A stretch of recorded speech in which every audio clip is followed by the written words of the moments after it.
On the plain outside Tigranocerta in 69 BC, the Roman army looked less like a threat than a mistake.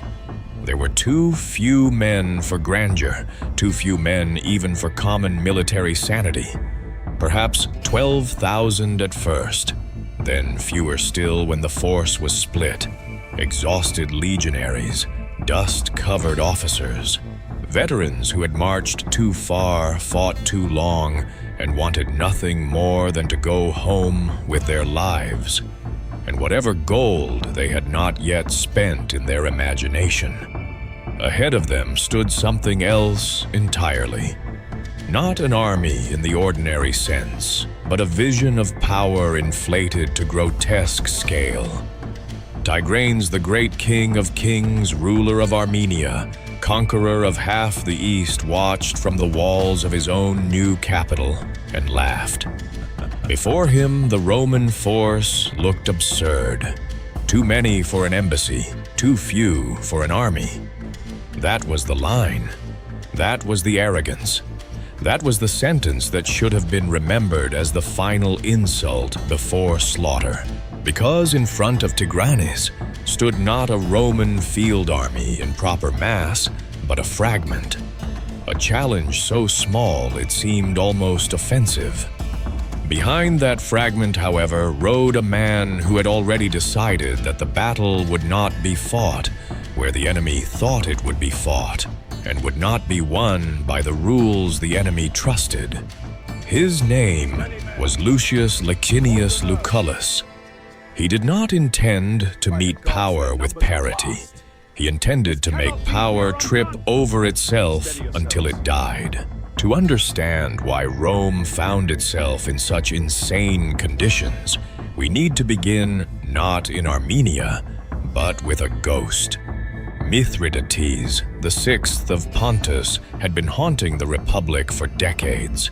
He was one of those enemies who become more dangerous each time they survive, because survival itself turns into reputation. Brilliant, theatrical, venomously intelligent, he had already ordered the massacre of 80,000 Romans and Italians in Asia in a single orchestrated eruption of blood. That fact matters because it shaped everything Rome did afterward. Mithridates was not merely a frontier nuisance. He was insult made sovereign. Roman commanders had fought him, beaten him, nearly trapped him, and still he remained. Like a sickness the Republic could suppress, but not cure. Lucullus inherited that problem. He was talented, educated, methodical, and tactically exceptional. He was also politically clumsy, which in Rome could be fatal in a different way than battle.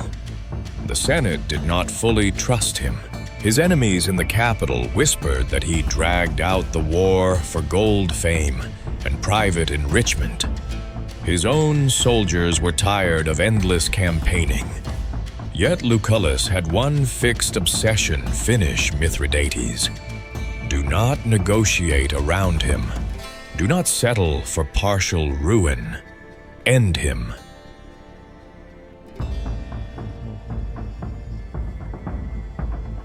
That pursuit drove him out of the familiar and into the dangerous. Mithridates, beaten but unbroken, fled to the court of his son-in-law, Tigranes of Armenia. Here, the war changed scale instantly. Tigranes was no local dynast. He had built an empire stretching from the Caspian Sea toward the Mediterranean, a realm swollen by conquest, tribute deportation, and royal vanity. His new capital, Tigranocerta, was meant to embody that grandeur, a city built not by organic growth, but by command filled with wealth, luxury, and tens of thousands of forcibly transplanted Greeks and Asians who existed as living decoration for the king's self-image. Tigranes thought in imperial theater. He kept lesser kings at table. He wore magnificence like armor. When Lucullus sent envoys demanding the surrender of Mithridates, Tigranes answered not with debate, but with contempt. He barely acknowledged the message. To a monarch who called himself King of Kings, the idea that a Roman magistrate might issue demands sounded laughable. That silence was his declaration of war, whether he meant it or not. Lucullus read it correctly. Then he made the decision that turns history into legend. He invaded Armenia without proper authorization, without secure political backing, with exhausted troops who were already close to refusing further hardship, and with an enemy who outnumbered him so badly that sober calculation should have prohibited the march. This is one of those moments where a commander's greatness and recklessness become impossible to separate cleanly.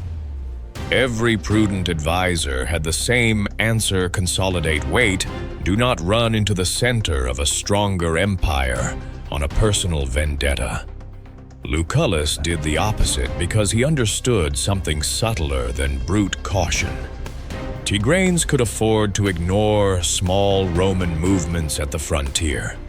He could not afford to watch his new capital humiliated. The city was more than a base. It was the architecture of his vanity, the visible proof that he had remade the East in his image. So Lucullus marched directly on Tigranocerta. He did not march at the king's army. He marched at the king's ego. It was one of the boldest uses of symbolic pressure in Roman military history.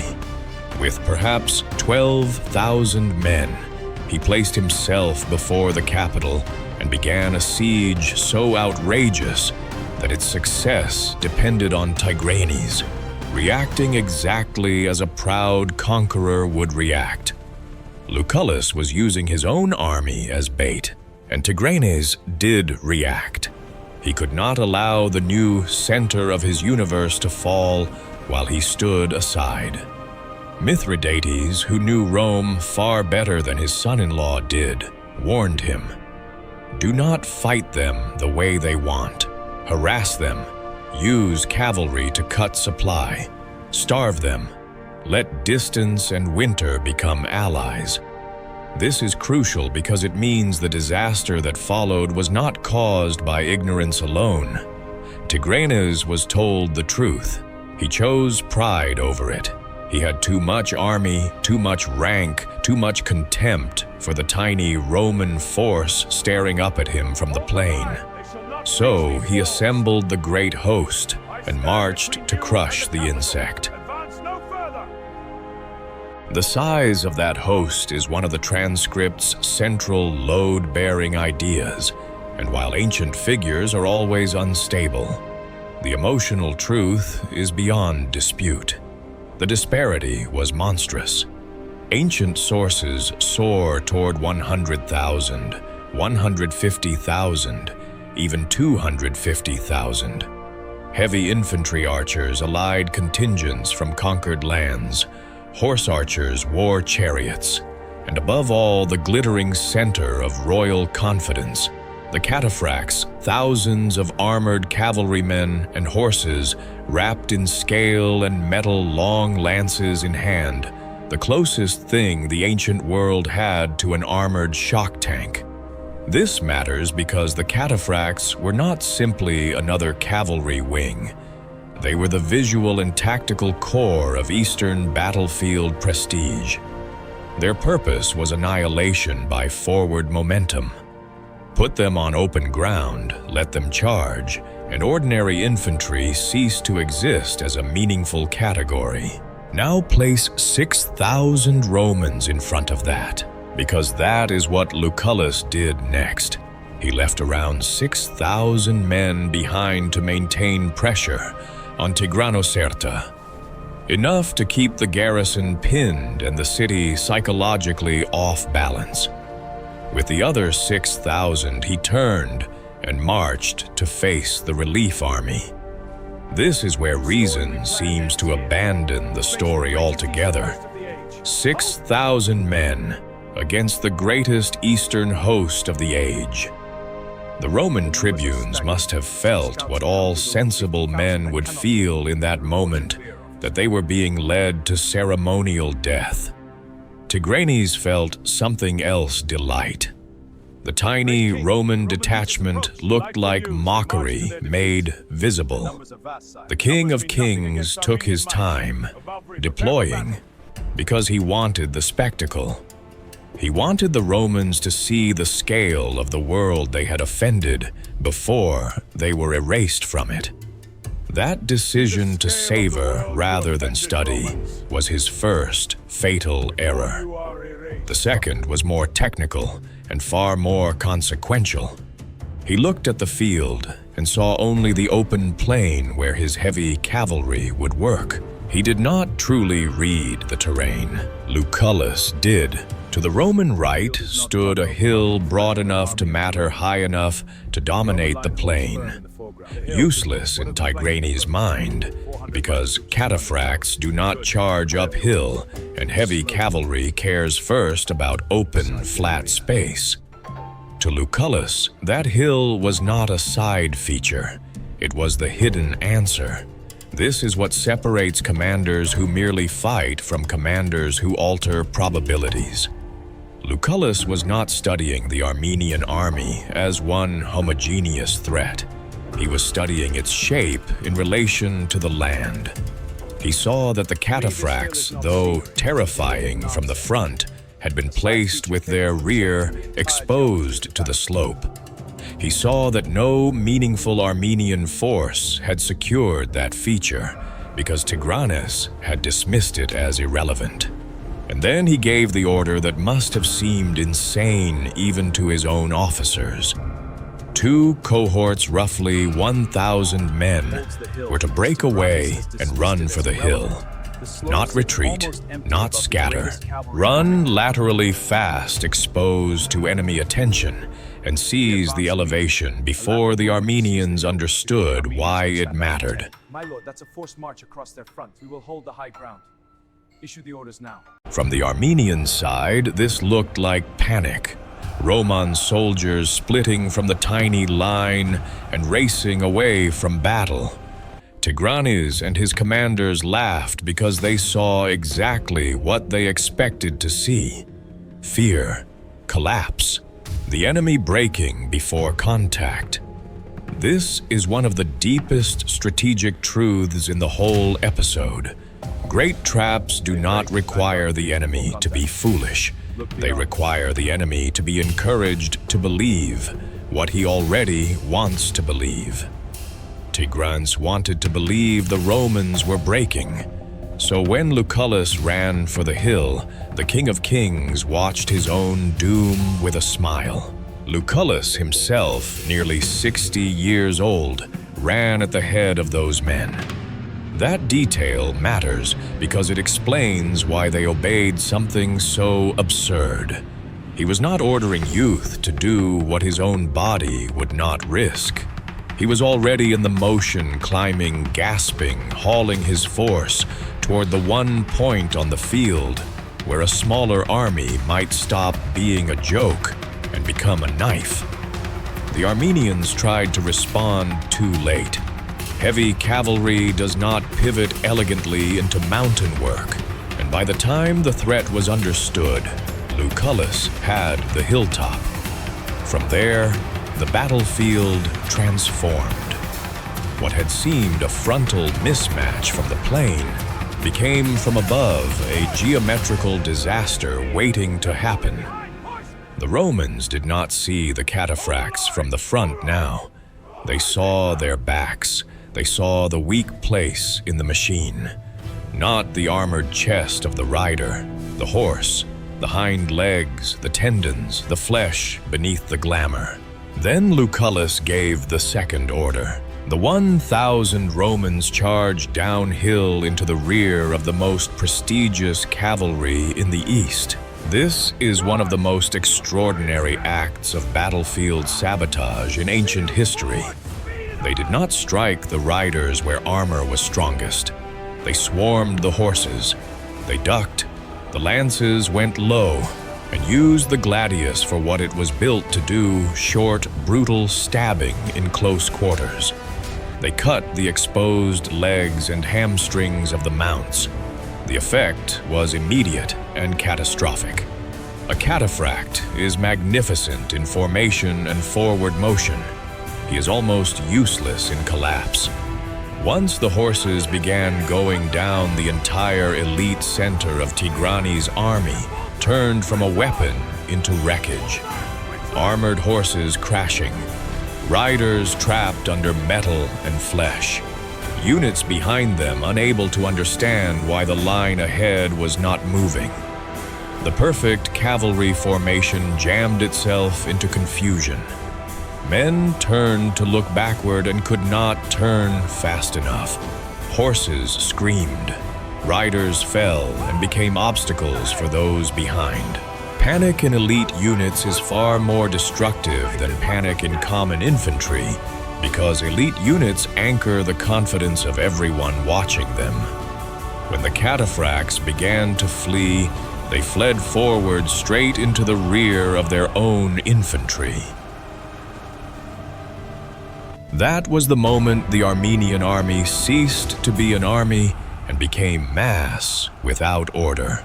Below on the plain, the remaining 5,000 Romans under Murena had been waiting to die under the charge that never came. Instead, they watched the enemy implode under the weight of its own prestige.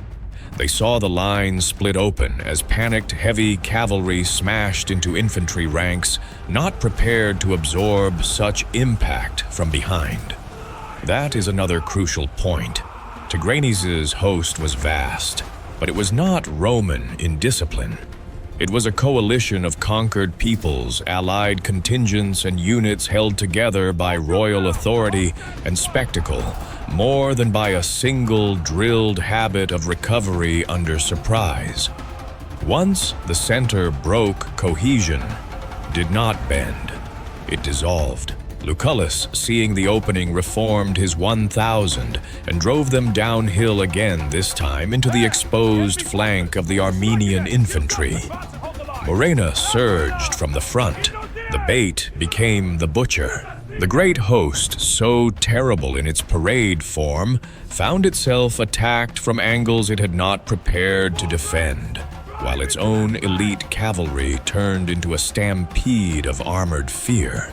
Then came the rout, not a measured withdrawal, not some noble late defense.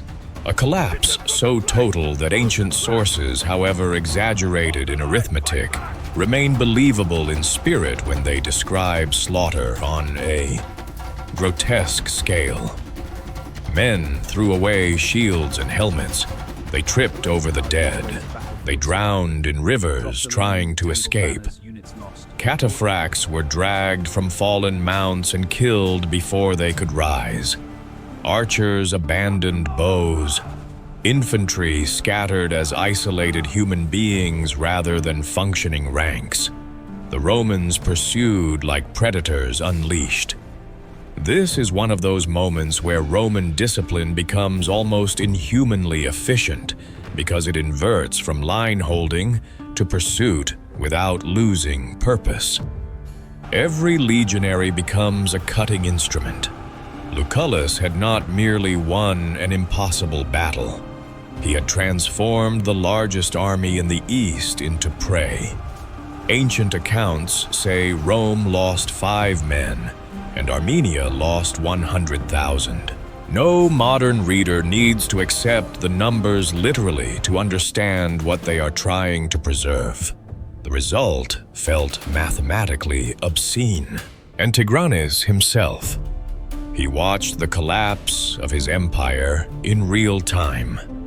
This matters enormously because kings often survive defeats by preserving symbol, even while losing soldiers.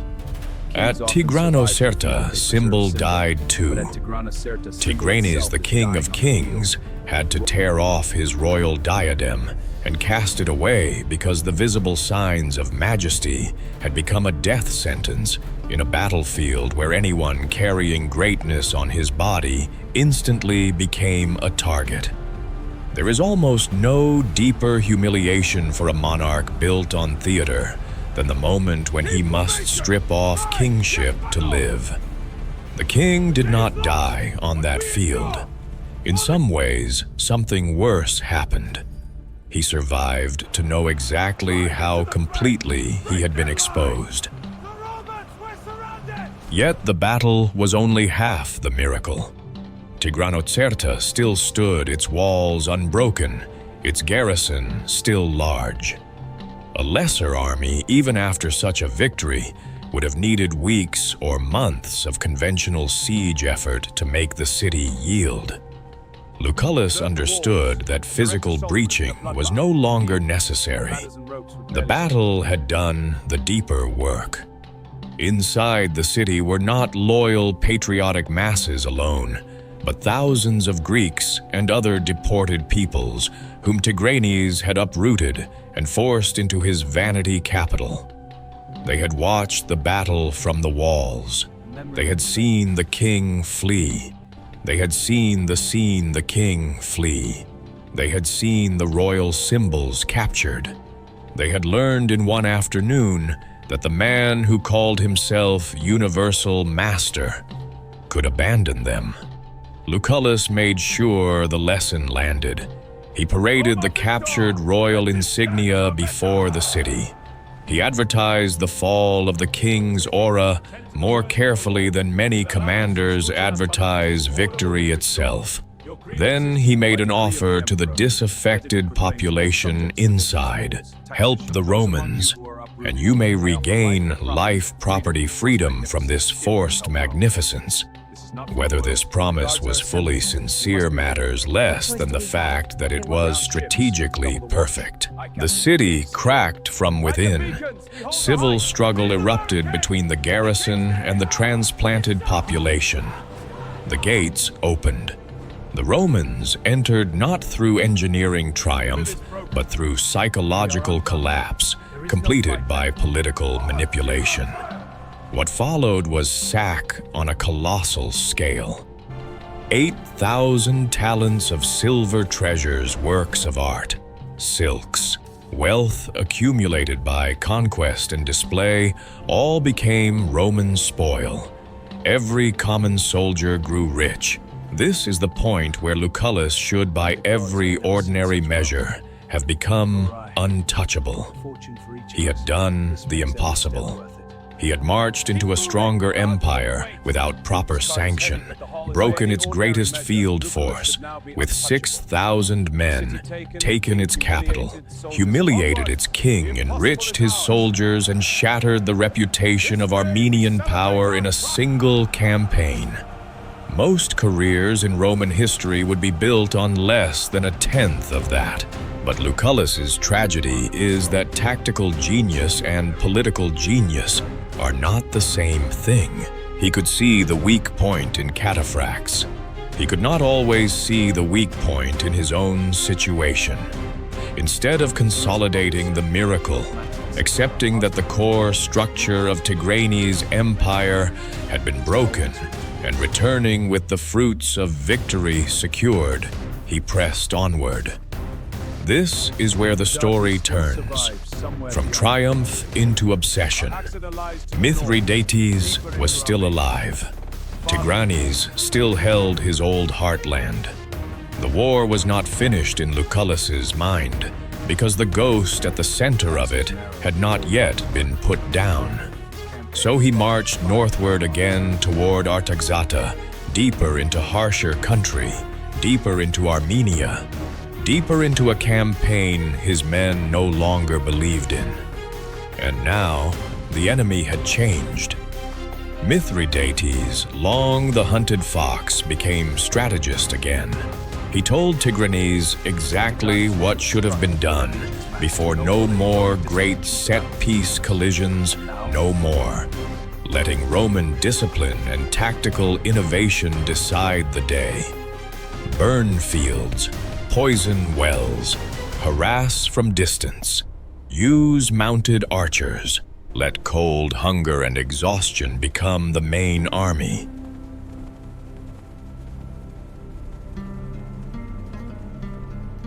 This was the war Lucullus could not win with brilliance alone. Because brilliance cannot fill frozen stomachs, and genius on one great day does not erase the bitterness of soldiers who think they have already earned enough. The Armenian winter became the true enemy. Not Italian winter, not inconvenience. Real freezing punishment. Snow, dead horses, numb hands, frostbite, and above all purpose, collapsing under the weight of too much demand.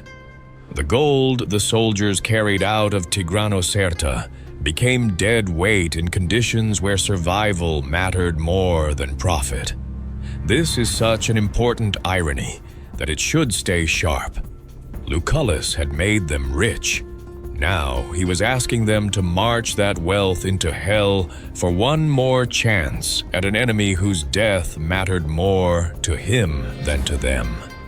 That is how great armies rot, not always from defeat, but from a widening gap between the general's obsession and the soldier's willingness. Eventually, the legions simply refused to go farther, not in a theatrical mutiny of daggers and banners, in something colder, collective refusal. The centurions came and said the men would march no more. Lucullus argued, pleaded, ordered. Nothing changed. Here is the deepest humiliation of his career. The man who had broken an empire with 6,000 could not move his own soldiers another mile. He had mastered fear on the battlefield and failed to master exhaustion in camp. Forced to retreat, he watched the very enemies he had shattered begin recovering their political and strategic life. Mithridates re-entered Pontus. A Roman subordinate was then destroyed at Zela, losing around 7,000 men. And in Rome, Lucullus' enemies seized their chance. The war, they said, had not ended. Lucullus had failed. The great victory became not a shield, but a target. Command was transferred to Pompey through the Lex Manilia.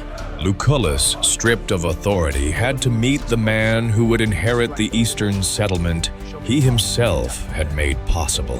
Pompey did not win the impossible battle. He inherited its consequences. That is the political cruelty at the core of this story. Lucullus had done the dangerous work, broken Tigranes' cornered Mithridates, shattered the eastern strategic balance. Pompey arrived with more men, cleaner circumstances, and the full backing of the state that Lucullus had never really possessed. Mithridates, increasingly isolated, eventually died. Tigranes submitted and kept a reduced throne as a Roman client. Pompey returned to Rome as the neat closer of an ugly war. Lucullus returned as a difficult memory. He was granted a triumph, yes, but diminished, delayed, and politically overshadowed.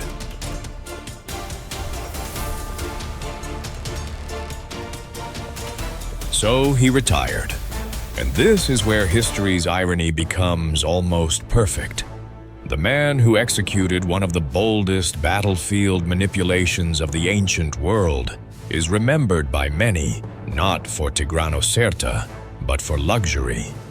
Villas, gardens, feasts, exotic fruits, including the cherry associated later with his eastern campaigns. His name became attached to opulence Lucullan. It is one of the great acts of historical misdirection, because behind that later image of refinement stands a commander who once looked at an ocean of cavalry, an army that should have crushed him by any normal measure, and saw not doom but geometry. He noticed a hill. He noticed the rear of the Cataphracts. He noticed that grandeur had made Tigranes blind to terrain.